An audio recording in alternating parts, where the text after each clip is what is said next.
Welcome to PPC's channel. Friends, एबे हमें हम गाँ को जाउछु एंड आपनो पे सरप्राइज अछि हमें आज सेठी कोन करिबु। फ्रेंड्स देखंतु गाँ को जिबार रास्ता केते सुंदर देखा होछि आ परिवेश केते निर्मल आ प्राकृतिक दृश्य एते सुंदर लागुछि। प्रकृत रे प्रांजलि पाठ पढ़ा जो हमें टोटल टाइम ही पाउनु गाँ को आसीबा पई। तू ठीक कहलु प्रतिष्ठा, किंतु मते आज बहुत बढ़िया लगुଛି गाँ को आसिकी। हाँ सांग माने गाँ शब्दटी पाटिरे धरिले मनरे आसे एक भिन्न अनुभूति। गाँर परिवेश और ता माटिरे थाए एक भिन्न प्रकार सौंदर्य। आंब तोटा, पोखरी, गाँ दांड, स्कूल, घर, संज चौरा मनरे भरी दिए अनेक आनंद। गाँ लोक माने सतरे बहुत सरल, कुट कपट ठारू बहुत दूर रे।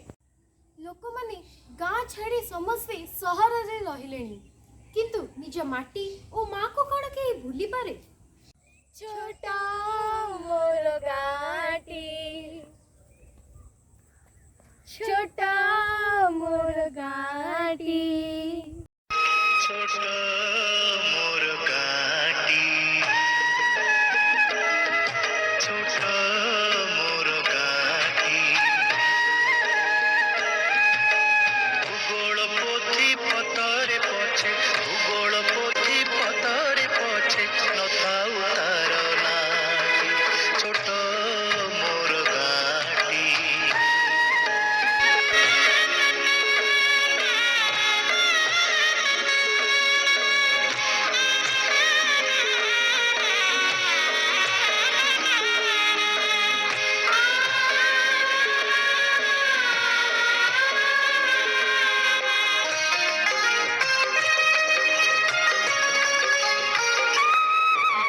माटीर सेई सरग मोर सेठी अछि मो सठी घर। माटीर सेई सरग मोर सेठी अछि मो सठी घर।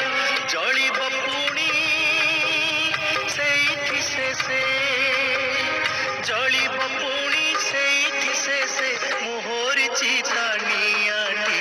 छोट मोर गाँटी, छोट मोर गाँटी।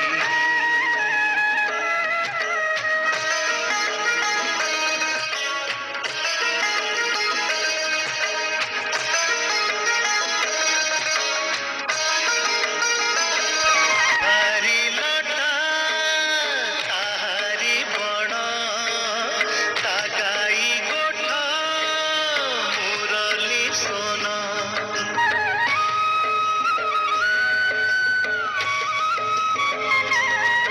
फसल कटा मधुर गान, फसल कटा मधुर गान। सकल मोर साहाटी, छोट मोर गाँटी, छोट मोर गाँटी।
ଛୋଟ